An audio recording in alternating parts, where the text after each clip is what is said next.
Hi, everybody. We're here at the Jacob Edwards Library in Southbridge, Massachusetts, and I'm very proud to present the 2024 Pride in Southbridge art exhibit at the library.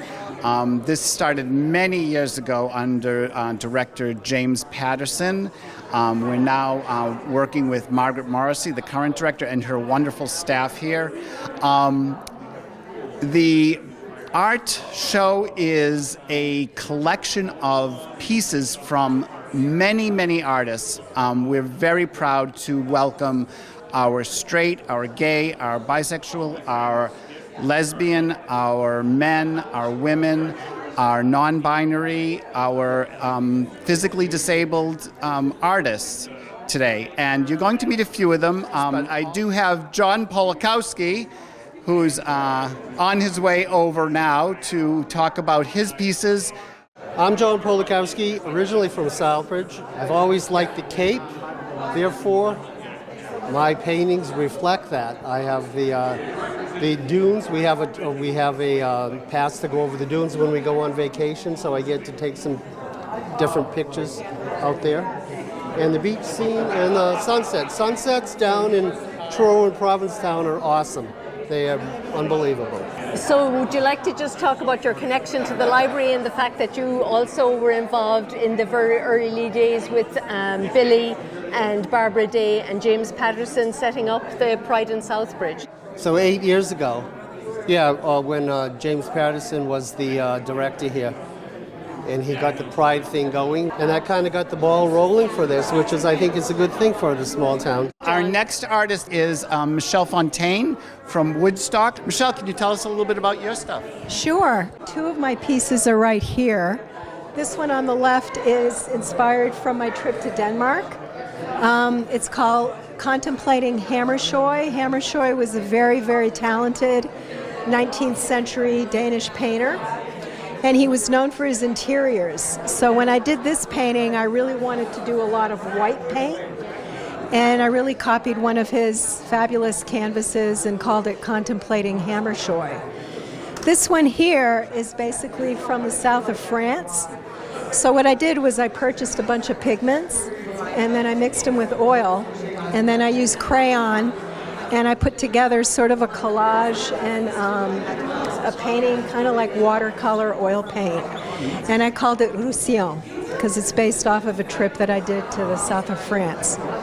So another one of mine that's also inspired from France is called Parfumerie.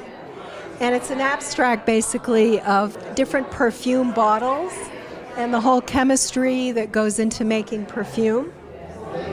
Because I like to collect the bottles once the bottles are empty. So my house is covered with empty, beautiful perfume bottles. And then this one here is off of a photograph that was done by Robert Adams, a very famous photographer from the 1970s who did photographs in Colorado. And he did a book. It's not called America's Silence, but it's based on that. And I really love his photographs because he really does a nice play with light. And I decided to do a painting just with a palette knife. There's no brushwork at all except for the sky. And really tried to capture what Robert Adams was doing with his photographs. I've been to France a lot. So this is another inspiration from the south of France. It's called Provence. And it's basically on linen, which is a really nice canvas to operate off of. And it's basically a Mediterranean town in the south of France. And I mixed it in not only oil paint, but I also used gouache. I wanted to try a different medium. And then the last one is just a simple oil painting that I called Windswept. Windswept. I just like looking at the trees when they blow in the wind. So what I did was I did a very wet canvas, and then I took a really dry brush and I just did like a windswept. And that's my stuff. This is Paulette Renaud, and she's going to tell us a little bit about her paintings and what inspired her. Are these from the Cape?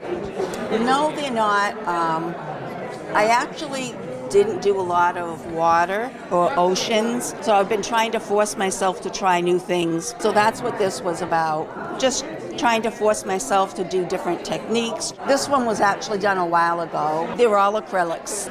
Beautiful. And this one as well. We're going to head around to Laura. So these are some of my pieces. I painted in oil painting. I've been an artist for about 20 years. This series of paintings, I wanted to be thick and I wanted them to have feelings. This one here is doing, like a bow. This one here is a little bit older. It's a blue herring that's a little older. And this one here is in a time of day, so it has like a nature feeling. is your focus. I love nature. I do a lot of photography too, so I study nature. I'm obsessed with birds because they're so strong and so majestic. And what got you started? Like, did you take classes or did you just my feel mother was inspired?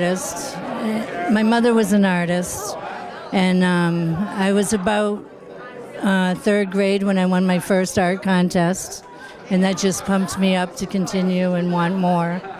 I've been taking classes now for a long time. I have a disability, so it allows me to take whatever classes I want to take. But I got into photography more seriously during the pandemic, and it allowed me to go out and see more of this stuff. Like, it forced me to the rivers and the trails and the back roads. So do you take photographs first and then... Sometimes I do, but I do use also that as a paint study. live. I do plein air. I paint en plein air. So I paint outside with groups. I belong to a couple of art associations and organizations. And I try to share everything that I do because people share with me. I'm here today and I'm excited because I'm 24 years with my wife, and we haven't had a lot of Pride activity. Last year we did the Woo Sox. I threw out the baseball on Pride, and I got to be escorted by the drag queens. This is nothing like that here. This is much more sophisticated. But it was nice to have both experiences, see Pride here, because I live an everyday life too. I don't dress up like this all the time, but respectfully at an art gallery, it's. But it's nice to have an occasion too. Yeah, it's nice to have the occasion and to share my work. I hang a lot of my stuff at home. It's wall to wall. I have to move them out sometimes and make more room. But I like this. This is frameless, and they're about 2 inches thick, and they have a lot of life to them. They add to the objects. Okay, we're going to go over, and this is Mara DeWitt. She lives here in Southbridge. Remind me of the name of your photography company. Oh, I am On My Feet Photography, which is because I spend the majority of my time walking in the woods, and most of my art and my photography comes from things that I see on my walks. So I have 2 pieces here, and I've labeled them Ode to Georgia 1 and 2, as in Georgia O'Keeffe. And she was very famous for her natural paintings. She was also a photographer early in her career, and she's inspired me greatly. So these are my contributions and dedications to her. Wonderful. Yeah. And thank you for participating in our show. We're very pleased to see so many people here tonight and that it is such a success. Yes. It's only a success because of so many people being willing to participate. Well, and let's not forget the famous Billy Bolster. Yes, exactly. And as I've mentioned before, when Billy throws a party, people show up. So we're very grateful to him for that. And so are we, because Yes. it's a continuation of something that had started many, many years ago, and Billy was involved right from the get-go. And it's really nice to see that we're coming full circle and that just we're going from strength to strength, really. Yeah. Yes, I agree. And thank you, Margaret, to creating a space where people can come and exhibit their wares. Right. And did you want to say anything about the art center? The Ruth Wells. Right. So the Ruth Wells Art Center, which is just down the road, is an old building that's been in Southbridge for many, many years, and it's a beautiful gallery, and they have tons of activities going on there now. So you can check it out, Ruth Wells Center for the Arts on all social media. Okay, we're going to go over and meet Gabby Gonzalez. Thank you, Gabby, for sharing your work with us, and it's really lovely. Thank you. And we love the nature theme, which of course is very summery. Yes, so it's absolutely. So you were inspired? Yeah, I was inspired just by life in general. My biggest inspiration really is sustainability. So I create other pieces. I like to do things in series, and with the leftover paint, I usually will take recycled canvases from the thrift store, from around my house, and I like to put it and create these little abstract numbers. So if you ever were to go onto my socials, you'd see that each piece kind of leads into the next one, because all the paints, it's like whatever's left over from this one goes into this one, into this one. So what is your Instagram, for example? My Instagram is Miss MISS Gabby, GABBY, and my TikTok is Miss MISS Gabby, GABBY, JAYY. Yeah, so people might actually want to see the body of your work, because sometimes it's interesting, you see a few pieces, but then you see it in a wider context. Absolutely. And it can also be very interesting. So what are you using for medium? I use mostly acrylic for these pieces, but it's a combination of acrylic, heavy body gel gloss that I mix some acrylic with, and impasto is what I make the little cats out of. Oh, well, let's get a shot of the cats. Get in there, Margaret, get in there. And I also use acrylic pouring medium that I make myself to get these little splatters. Oh, they're great.